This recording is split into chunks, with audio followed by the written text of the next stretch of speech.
Salut tout le monde, c'est Capet pour la chaîne de Krill et aujourd'hui je vais vous présenter le nouvel outil Trading Terminal qui devrait sortir cet été 2021, donc petite exclusivité sur la chaîne. C'est un outil qui va vous permettre d'être beaucoup plus efficace dans vos trades quel que soit votre niveau, que vous soyez un gros noob ou un trader avancé qui n'a pas de compétences techniques particulières en développement, puisque là vous allez pouvoir tout faire via une interface, donc ça évite de galérer. Moi personnellement je suis quelqu'un qui n'aime pas galérer avec les interfaces, donc au final je ne traite pas beaucoup pour ne pas vous mentir, puisque j'ai pas envie de me prendre la tête, changer mes zones de prise de profit, de stop loss à tous les moments en fonction du marché, et puis moi aussi je suis émotionnel, bref, ça me saoule. Ce que je vais faire aujourd'hui, c'est que je vais vous présenter cet outil que je compte moi-même utiliser dès que le marché va repartir sur mes altcoins préférés. Donc pour le moment, cet outil ne fonctionne pas sur les futures, il ne fonctionne que sur le marché spot, donc il ne fonctionne que sur les altcoins sans effet de levier. Voilà, tout simplement. Compatible avec la plateforme Binance et d'autres exchanges plus tard. Sans perdre de temps, je vais vous expliquer le programme. Donc ce que je vais faire, c'est que je vais vous présenter l'interface onglet par onglet. Je vais prendre un exemple. Voilà, là en ce moment, on est sur un Bitcoin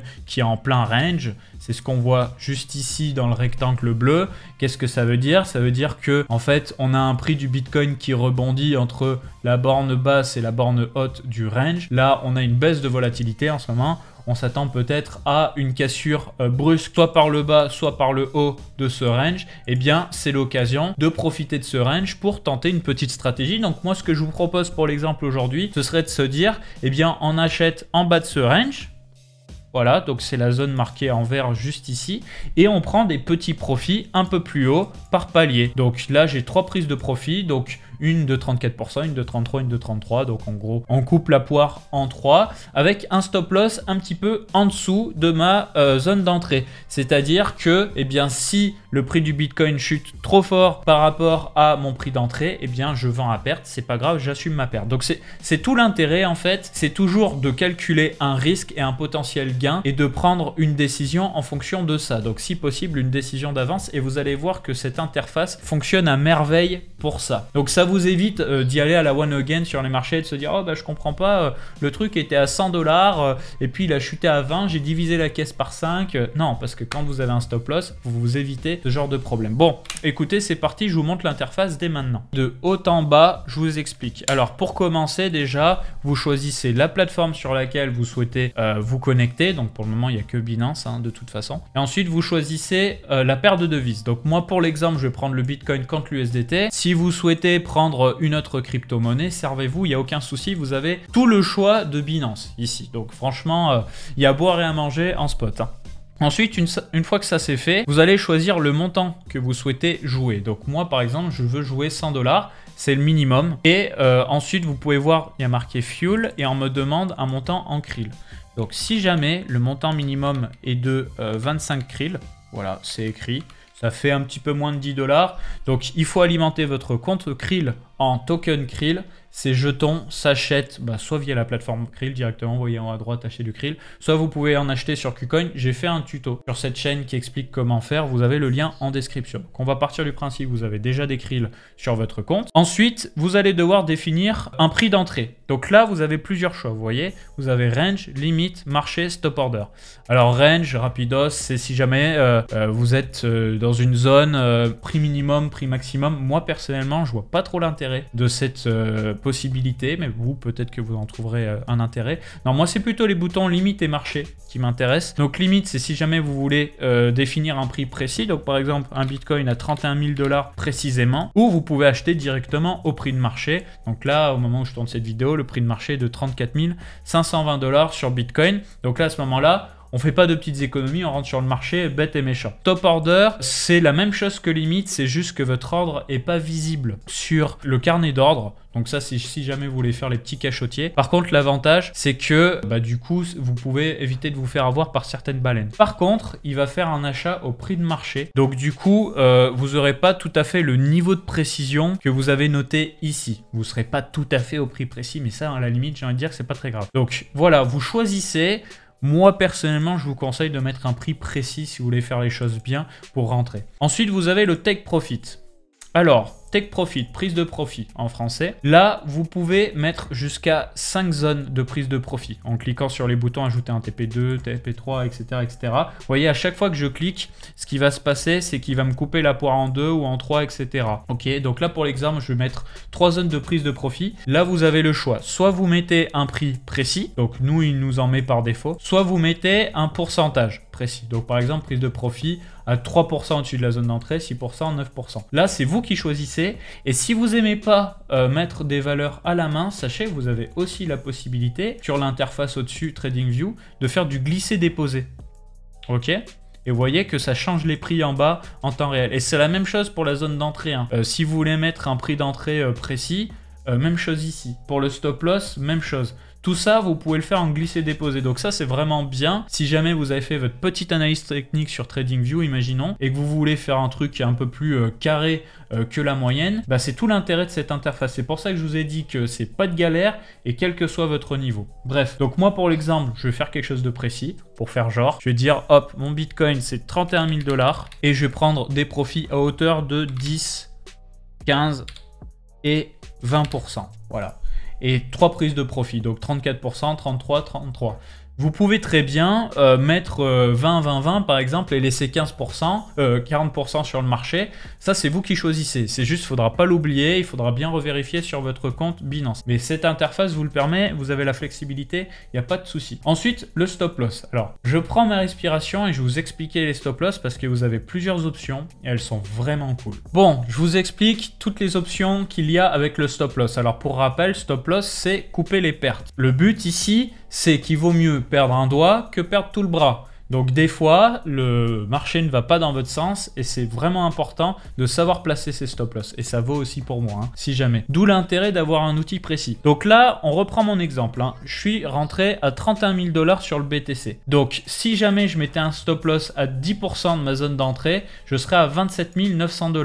Là, pareil, vous pouvez glisser, déposer en fonction et vous verrez le montant changer. Donc, vous pouvez vraiment faire les choses avec précision. Et vous avez aussi d'autres options. Donc, vous avez le stop suiveur, par exemple. Alors, comment je peux vous expliquer ça? Imaginez le cours du Bitcoin a explosé. Vous êtes rentré à 31 000 $ et le cours du Bitcoin est monté à 40 000 $. Donc, ça, c'est son point le plus haut depuis la zone d'entrée. Bien, le stop suiveur, c'est de dire, si jamais j'ai un stop suiveur de 5%, eh bien, tu prends le point le plus haut, 40 000 $, moins 5%, 38 000 $, eh bien, si on passe en dessous des 38 000 $, tu vends. Ça permet de suivre le train, en fait, tout simplement. Donc, dans certains cas, si vous êtes capable d'identifier une tendance, vous pouvez utiliser ce stop suiveur. Ça peut être très intéressant, surtout dans des moments de forte volatilité. Ensuite, vous avez le timeout. Alors, le timeout, là, c'est une histoire de dire...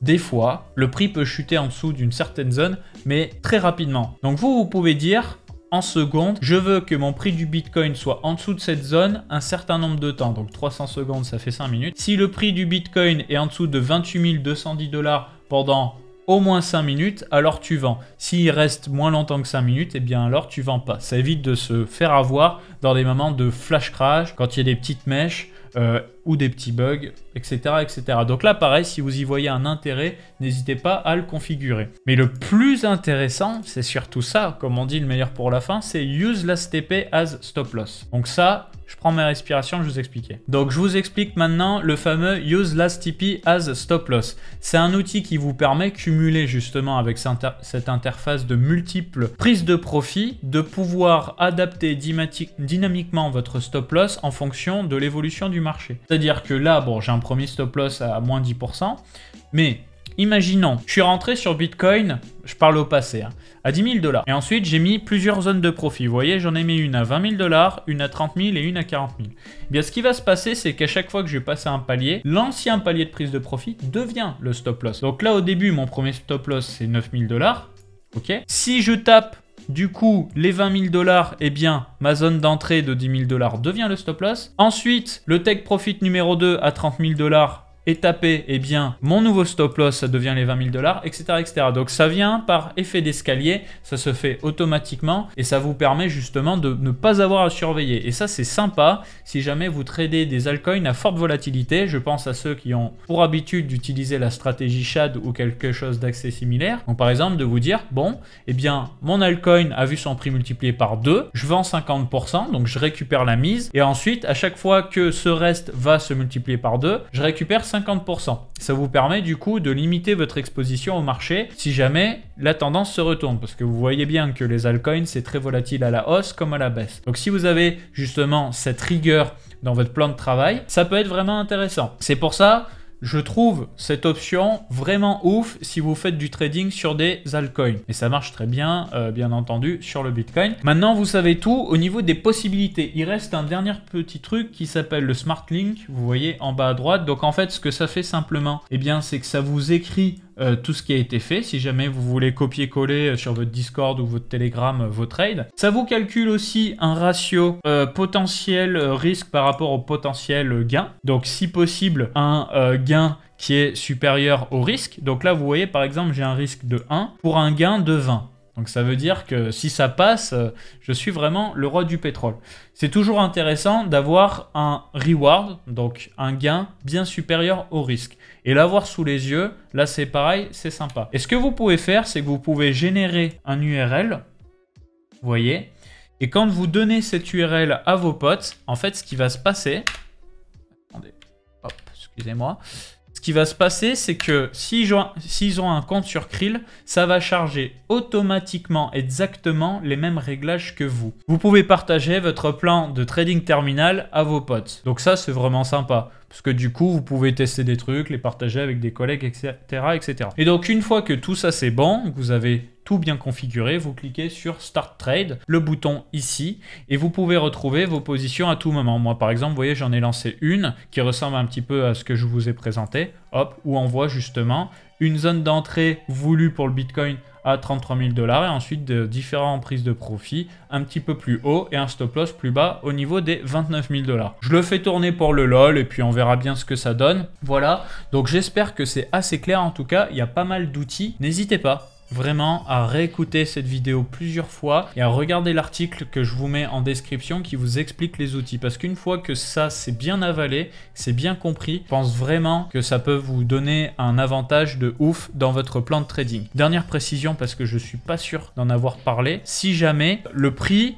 que coûte le lancement d'une stratégie comme celle-ci est de l'ordre de 1% du capital investi par mois. C'est-à-dire que si vous investissez 1000 $, eh bien ça va vous coûter 1% de 1000 $ et donc 10 $ par mois à peu près en Krill pour faire tourner cette stratégie. Vous n'êtes pas obligé de faire tourner la stratégie 24 heures sur 24, 7 jours sur 7. Vous pouvez très bien la faire tourner quelques heures par semaine, je sais pas, une fois de temps en temps, en fonction de vos envies. Ça, c'est vous qui choisissez. Donc au niveau des coûts, faites vos petits calculs pour voir si ça vous intéresse tout simplement. Pour rappel, le Krill s'achète sur KuCoin ou sur Liquid. Vous avez tout ça en description, les tutos, etc., etc. J'espère que cette vidéo vous aura plu, qu'elle aura été assez claire. Si vous avez des questions ou des recommandations à faire par rapport à cet outil, n'hésitez pas à nous les faire en commentaire. On se retrouve très vite sur cette chaîne pour de nouveaux tutos de Krill.io. Ciao tout le monde.